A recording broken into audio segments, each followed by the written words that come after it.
1973 کے آئین میں وفاقی اور صوبائی حکومتوں کے مابین تقسیم اختیارات یوں کی گئی کہ ایک فہرست ان امور سے متعلق تھی جن پر وفاقی حکومت قانون سازی کی کرنے کی مجاز تھی۔ یہ فہرست دو حصوں پر مشتمل ہے، یعنی وفاقی حکومت کی جو لسٹ ہے وہ دو حصے اس کے ہوں گے، جبکہ ایک اور لسٹ بنائی گئی، متصلہ کنکرنٹ افیئرز کی لسٹ بنائی گئی، جس پر وفاقی اور صوبائی دونوں حکومتیں قانون سازی کرنے کی مجاز تھیں، اور اگر کسی وقت دونوں کے قوانین میں ٹکراؤ کی صورت میں وفاقی قانون کی بالادستی کو تسلیم کیا گیا۔ آئین کی 18ویں ترمیم 2010 کے تحت اب متصلہ فہرست ختم کر دی گئی ہے، کنکرنٹ لسٹ ختم کر دی گئی ہے، جبکہ مابقائی اختیارات یعنی باقی ماندہ اختیارات جو ہیں بدستور صوبائی دائرۂ عمل میں رہیں گے۔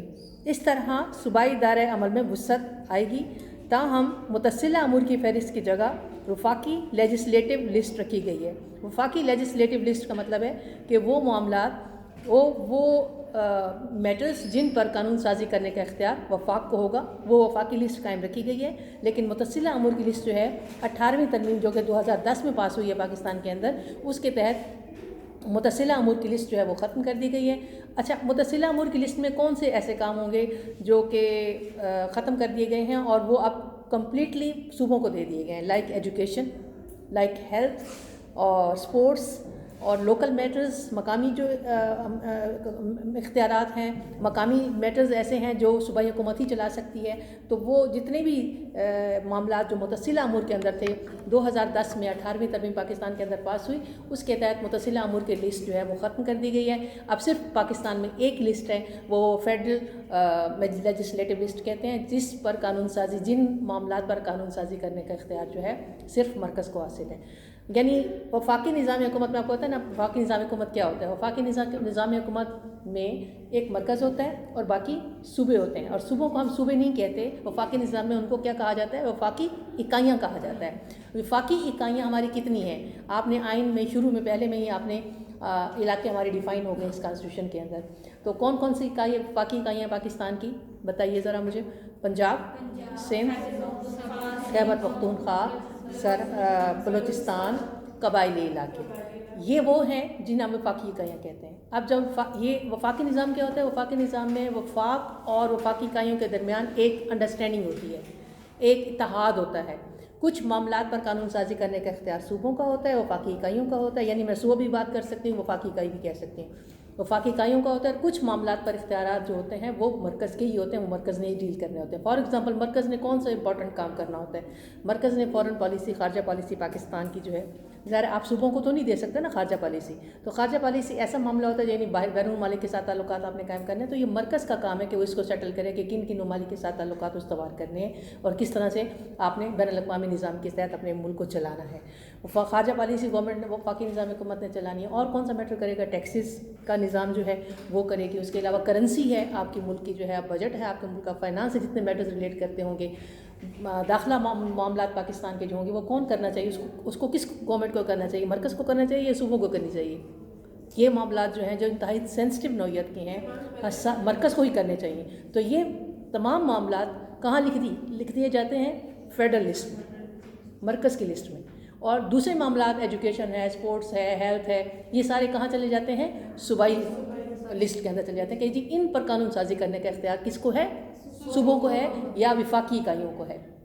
لیکن اب ایسا بھی ہے، اس سے پہلے یہ تھا کہ جب یہاں پہ جو بات لکھی گئی ہے کہ اگر دو قوانین کے درمیان ٹکراؤ آ جائے تو پھر وفاقی جو لاء بنے گا اس کو ہم پریویل کر دیں گے، وفاق کے نظام کو جو ہے وہ وفاق کا جو قانون ہوگا اس کو ہم برتری دے دیں گے۔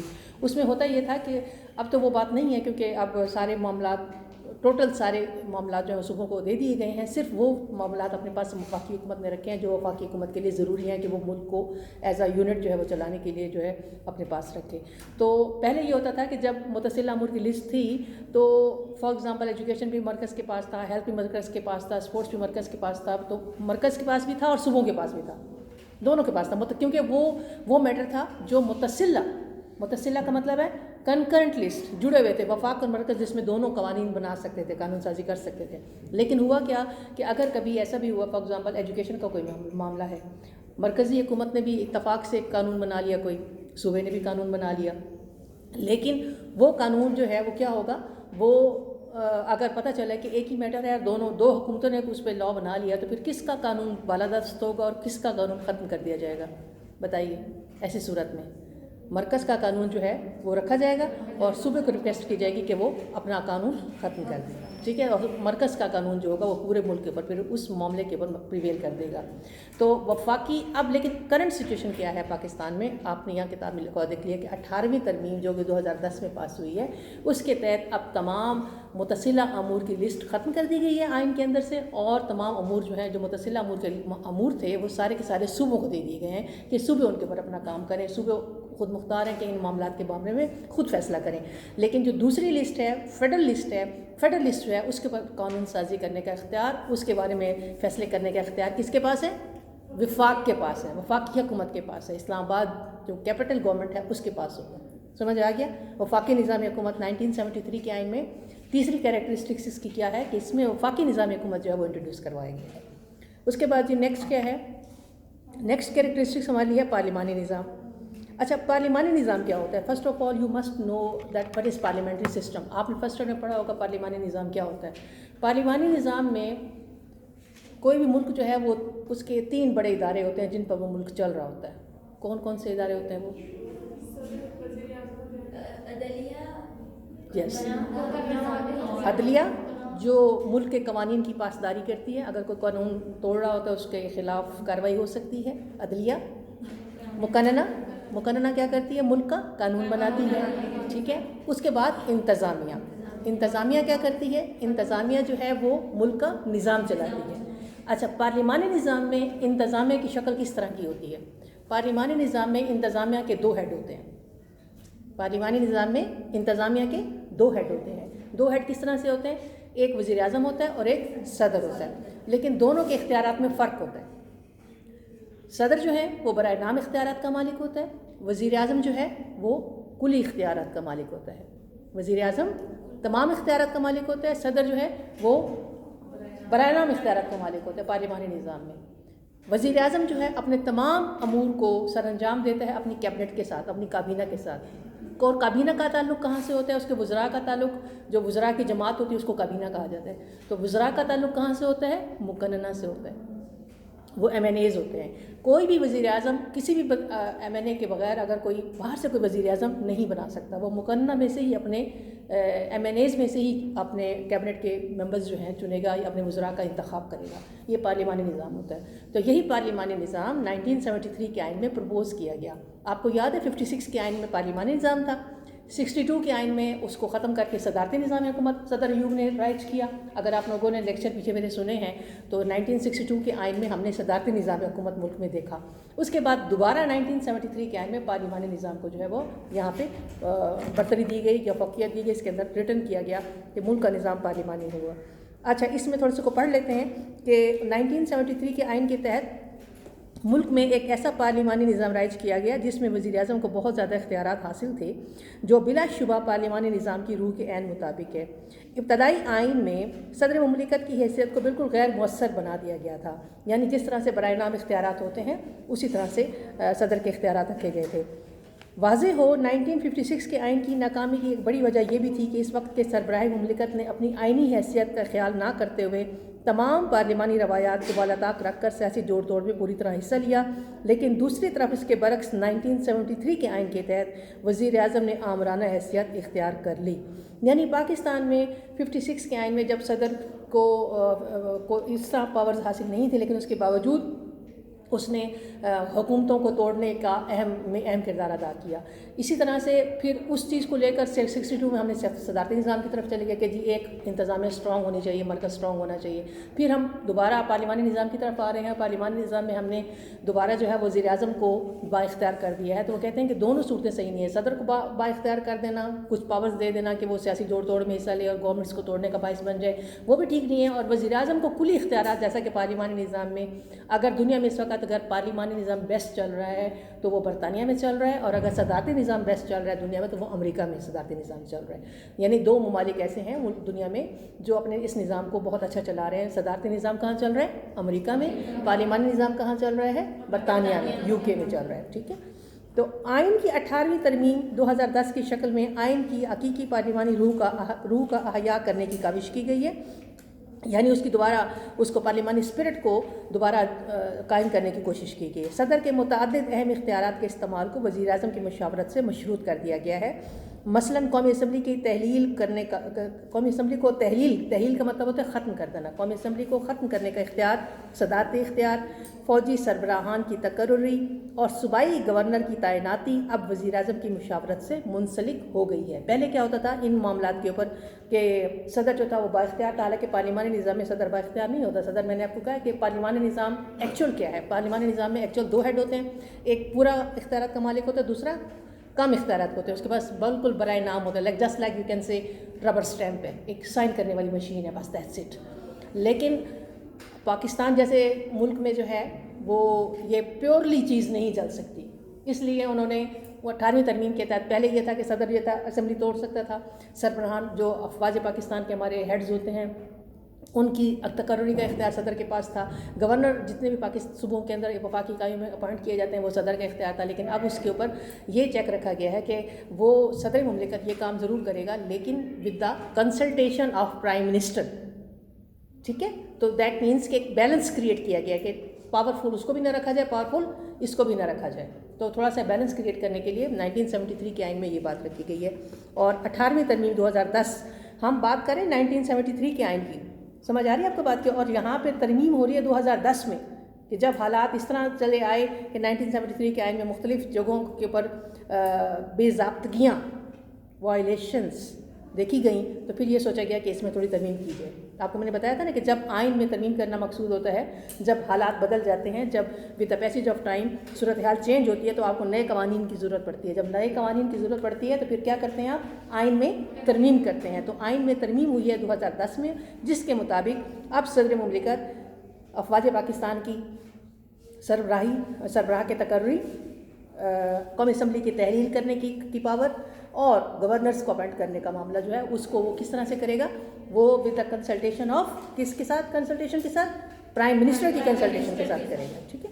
اچھا جی، 1973 کے آئین کی ایک اور کیریکٹرسٹکس یہ ہے کہ ٹو ہاؤسز جو ہے وہ لیجسلیچر بنائی گئی ہے، 2 ایوانی مقننہ ہے۔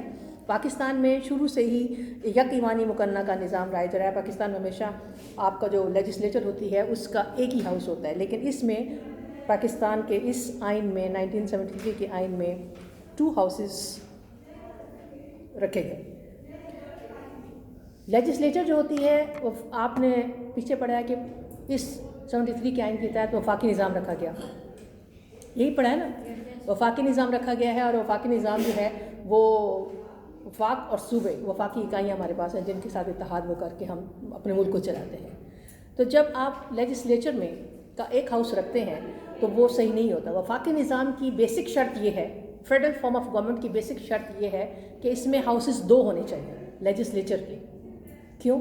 اس وجہ سے کہ ایک ہاؤس میں آپ صوبوں کو، وفاقی اکائیوں کو برابر کی نمائندگی دے دیں،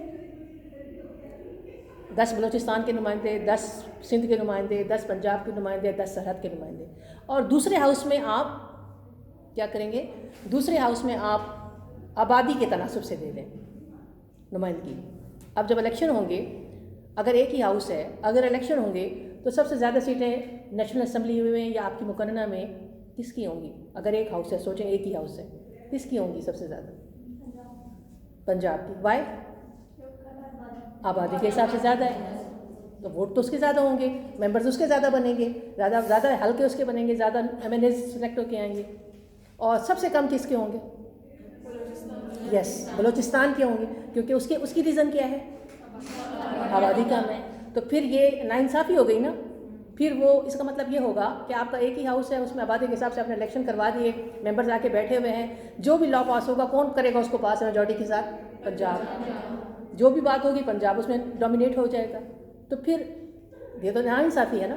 تو وفاقی نظام حکومت یہ ناانصافی نہیں چاہتا۔ وفاقی نظام حکومت میں کیا ہوتا ہے کہ آپ کے 2 ہاؤس رکھے جاتے ہیں، مقننہ کے 2 ہاؤس رکھے جاتے ہیں، ایوان بالا، ایوان زیری۔ ایوان بالا میں تمام صوبوں کو برابر کی نمائندگی دے دی جاتی ہے، اور ایوان زیری میں کیا ہوتا ہے؟ ایوان زیری میں آبادی کے تناسب سے۔ اب آپ کو پتہ ہے کہ ترمیم کا طریقہ کار کیا ہے؟ لا پاس ہوتا ہے تو کیا طریقہ کار ہے؟ 2/3 میجورٹی سے ہر ہاؤس میں پاس ہونا ہے بل نے. تو جب نیشنل اسمبلی میں 2/3 سے ہوگا تو پھر اس کے بعد وہ سینٹ میں جائے گا, ایوان بالا میں جائے گا, وہاں بھی 2/3 سے ہوگا. تو دیٹ مینس کہ پھر صوبوں کی نمائندگی برابر ہو جاتی ہے, اور صوبوں کی وہ شکایت کا ختم ہو جاتی ہے کہ جی ہمیں نمائندگی نہیں دی گئی. آپ کو یاد ہوگا جب میں آپ کو دستوری ارتقاء کا شروع کے جب چیپٹر میں نے پڑھائے تھے تو اس میں آپ کا پرابلم بنگلہ دیش کے ساتھ یہی آ رہا تھا کہ بنگلہ دیش والے کہتے تھے کہ ہم آبادی کے حساب سے زیادہ ہیں, ہماری سیٹیں زیادہ ہونی چاہیے. آپ یہاں پر جب جو مقننہ ترتیب دے رہے تھے, تشکیل دے رہے تھے, وہ اس میں آپ ان کی آبادی کو کم کر رہے تھے, ان کی نمائندگی کم ہو رہی تھی. تو یہ بھی ایک ون آف دا ریزن تھی جس کی وجہ سے ہمارا آئین جو ہے اتنا عرصہ لگا رہا کہ ہم نے آئین نہیں بنا سکے. تو وفاقی نظام حکومت میں آپ کے 1973 کے آئین میں 2 ایوانی مقننہ رکھی گئی. پاکستان میں شروع سے یک ایوانی مقننہ کا نظام رائج رہا ہے, لیکن 1973 کے آئین کے تحت اسے ترک کر کے مقننہ کے 2 ایوان قائم کر دیے گئے ہیں. عام طور پر وفاقی ممالک میں مجلس قانون ساز کے 2 ایوان ہوتے ہیں. جو میں بھی بات کر رہی تھی آپ کو, وفاقی نظام حکومت میں ہمیشہ مقننہ کے 2 ایوان ہوتے ہیں. ایوان زیریں میں نمائندگی کی اساس کا مطلب کیا ہوتا ہے؟ میں نے آپ کو بتایا تھا, بنیاد. نمائندگی کی بنیاد کیا ہوتی ہے؟ ایوان زیریں میں نمائندگی کی بنیاد کیا ہوتی ہے؟ آبادی. کیا آپ کوئی صوبہ آبادی کے حساب سے ہے اس کو اس حساب سے سیٹیں دی جاتی ہیں. جبکہ ایوان بالا میں کیا ہوتا ہے؟ تمام صوبوں کو مساوی نمائندگی دے دی جاتی ہے. یعنی مساوی کا مطلب ہے برابر. ٹھیک ہو گیا. نئے آئین کی تشکیل کے موقع پر آپ کو پتہ ہے 1973 میں جب یہ آئین بن رہا تھا تو آپ سے مشرق پاکستان تو الگ ہو چکا تھا, بنگلہ دیش آپ سے الگ ہو چکا تھا, جبکہ مغربی پاکستان 4 صوبوں میں بٹا ہوا تھا. چاروں صوبوں میں آبادی اور وسائل کے اعتبار سے کافی فرق تھا. اب آپ چلیں بنگلہ دیش تو آپ سے الگ ہو گیا, لیکن آپ کے جو باقی 4 صوبے رہ گئے تھے ان کی آبادی میں کافی فرق آ رہا تھا. پنجاب سب سے زیادہ آبادی کے حساب سے صوبہ تھا, بلوچستان آبادی کے حساب سے کم صوبہ آ رہا تھا. تو یہاں بھی تھوڑا سا فرق آ رہا تھا, لہٰذا 2 ہاؤسز کا ہونا مسٹ تھا اس آئین کے تحت. چنانچہ آئین کے تحت ایوان بالا کا نام سینٹ رکھا گیا ہے اور ایوان زیریں کو قومی اسمبلی قرار دیا گیا ہے. سینٹ کی تشکیل صوبوں کی مساویانہ نمائندگی کے اساس پر کی گئی ہے. مساویانہ نمائندگی کا مطلب کیا ہے؟ برابر. مساویانہ نمائندگی کا مطلب کیا ہے؟ برابر کی سطح نمائندگی دی گئی. اور طریقہ انتخاب بالواسطہ ہے, انڈائریکٹ ہے. یعنی صوبائی اسمبلیوں کے اراکین متعلقہ صوبے کی متعینہ نشستوں کے لیے واحد ناقابل انتقال ووٹ کے تناسبی طریقے کے ذریعے امیدواروں کا چناؤ کرتے ہیں. یعنی ایوان بالا جو ہے وہ آپ اس کا الیکشن نہیں ہوتا, سینٹ کا الیکشن نہیں ہوتا, بلکہ وہاں کی جو پرٹیکولر پروونشل اسمبلی ہوتی ہے وہ 1 ووٹ کے ذریعے وہ لوگوں کو وہاں سے منتخب کر کے جو ہے وہ سینٹ کے اندر بھیجتے ہیں. نیشنل اسمبلی کا آپ نے الیکشن سنا ہوگا, کبھی سینٹ کا الیکشن آپ کے ملک میں نہیں ہوتا. سینٹ کا الیکشن اس طرح سے ہوتا ہے کہ وہ انڈائریکٹلی وہاں کے صوبوں کے اپنے لوگ جو ہیں, صوبوں کی اپنی جو اسمبلیاں ہوتی ہیں وہ منتخب کر کے ان کو بھیجتی ہیں. قومی اسمبلی کی تشکیل کے اصول تقریباً وہی ہیں جو کالعدم دساتیر کے تحت بیان کیے گئے تھے. عام قانون سازی کے سلسلے میں تو دونوں ایوانوں کو یکساں اختیارات حاصل ہیں, لیکن متعدد امور کے سلسلے میں قومی اسمبلی کو فائق کا مطلب ہوتا ہے برتر حیثیت حاصل ہے. اس کے بعد یہ 6واں پوائنٹ ہے 1973 کے آئین کا, عدلیہ, کانسٹیٹیوشنز. عدلیہ کی آزادی, جوڈیشری کو کس طرح سے اس آئین کے اندر مقام دیا گیا, کیا مقام دیا گیا اس آئین کے اندر, کہ جوڈیشل کس طرح سے کام کرے گی, جوڈیشری کس طرح ملک میں کام کرے گی. نظام عدل کے قیام کے سلسلے میں عدلیہ کی آزادی ناگزیر ہے. شہریوں کے حقوق اور مفادات کو اسی صورت بہتر طور پر تحفظ حاصل ہو سکتا ہے جب عدلیہ آزاد ہو اور غیر جانبدار ہو. پاکستان کے نئے آئین میں بھی, نئے آئین کون سا؟ 1973 کا آئین جو ہم پڑھ رہے ہیں اب اس وقت, نئے آئین میں بھی حسب سابق عدلیہ کی آزادی کے تحفظ کی ضمانت دی گئی ہے. پاکستان میں شروع سے ہی عدالتوں کا ایک سلسلہ قائم رہا ہے. عدالتی تنظیم میں سب سے اعلیٰ عدالت سپریم کورٹ ہے. اس کے ماتحت صوبوں میں ہائی کورٹس قائم ہیں. اس کے بعد ضلعی سطح پر دیوانی اور فوجداری عدالتوں کا ایک سلسلہ قائم کیا گیا ہے. دیوانی اور فوجداری عدالتیں کیا ہوتی ہیں پتہ؟ دیوانی عدالت اور فوجداری عدالت. دیوانی عدالتیں وہ جہاں پر لوگوں کے مسائل حل کیے جاتے ہیں, عام شہریوں کے مسائل. دیوانی عدالتیں وہ ہوتی ہیں جو آپ کے زمین اور جائیداد کے معاملات کو دیکھتی ہیں.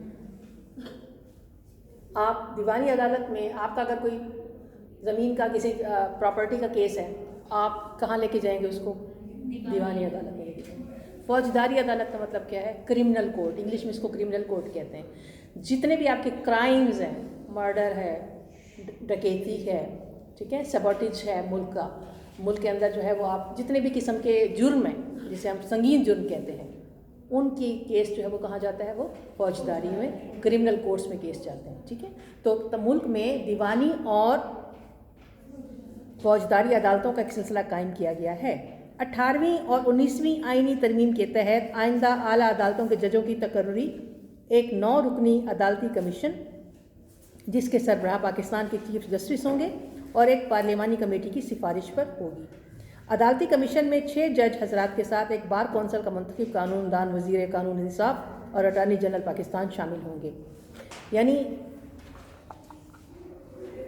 اس سے پہلے کیا ہوتا ہوگا، اب یہاں لکھا گیا ہے کہ 18ویں اور 19ویں صدی میں 18ویں صدی کہہ رہی ہے 18ویں اور 19ویں ترمیم کے تحت ججز کا اعلیٰ ججز کے اعلیٰ عدالتوں کے جو جج ہیں، سینئر جج ہیں، ان کا تقرری کا اختیار جو ہے وہ ایک کمیشن ہے جس کا ہیڈ جو ہوں گے وہ چیف جسٹس آف پاکستان ہوں گے. سپریم کورٹ کے جو چیف جسٹس ہوں گے وہ ہوں گے اور وہ ان کی تقرری عمل میں لائے گا. کن کی تقرری کرے گا؟ سینئر ججز کی، ہائی کورٹس کے اور اعلیٰ عدالتوں کے جو سینئر جج ہوں گے ان کی تقرری کا اختیار کس کے پاس ہوگا؟ ایک 9 رکنی عدالتی کمیشن. کمیشن کا مطلب سمجھتے ہیں؟ کمیشن ایک مطلب مینس کہ ایک فورم ہے اور اس کے 9 ممبر ہوں گے. 9 رکنی کا مطلب 9 ممبرز ہوں گے اس کے، اور اس کا ہیڈ کون ہوگا؟ چیف جسٹس آف پاکستان ہوں گے. وہ کیا کریں گے؟ سینئر ججز کی تقرری کا عمل کریں گے. اس سے پہلے کیا تھا؟ اس سے پہلے یہ تھا کہ 18ویں اور 19ویں ترمیم جو یہاں مینشن کی گئی، اس سے پہلے کیا تھا 73 کے آئین کے اندر کہ جی ججز کی جو تقرری ہے وہ صدر مملکت کی طرف سے ہونی ہے یا اسمبلی کی طرف سے ہونی ہے. تو اس کے چانسز یہ ہوتے تھے کہ وہاں پر پھر اپنی پسند اور اپنے کچھ ویسٹڈ انٹرسٹ کو لے کر آپ کسی غلط بندے کا بھی انتخاب کر سکتے ہیں سینئر جج کے طور پر، رائٹ. لیکن جب یہ کمیشن بنا دیا گیا تو پھر یہ کمیشن کی ذمہ داری ہے کہ وہ سینئر ججز کو، اس کا مقصد کیا تھا؟ اس کا مقصد یہ تھا کہ عدلیہ کو یہ ڈر نہ ہو، سینئر ججز کو یہ ڈر نہ ہو کہ پتہ نہیں میری سلیکشن ہوتی ہے کہ تو نہیں تو میں ان کی سب بات مان لوں. اپنا کام وہ پوری تندہی کے ساتھ، پوری ایمانداری کے ساتھ، پوری انٹیگریٹی کے ساتھ اپنے قوانین، اپنے کیسز کو ہیئر کرے، بجائے یہ کہ وہ حکومت وقت سے پریشر میں آ کر کوئی غلط فیصلے کرے. تو جب اس کو پتہ ہوگا کہ میں نے انہوں نے مجھے سلیکشن ہی نہیں کرنی، انہوں نے مجھے ہٹانے نہیں ہے، ہٹانے کا اختیار بھی جو ہے وہ کسی اور کو ہے، کسی کمیشن کو ہے، لگانے کا اختیار بھی کمیشن کو ہے، تو پھر عدلیہ کس طرح سے کام کرے گی؟ عدلیہ بے خوف و خطر ہو کر کام کرے گی اپنی ضمیر کے مطابق کہ جی جو فیصلے صحیح ہیں وہ اس کو کریں گی. تو عدلیہ نظام عدل قائم کرنے کے لیے عدلیہ کے اس حیثیت کو قائم رکھا گیا. اس کے بعد ہے جی قانون کی حاکمیت ہے کہ آئین کے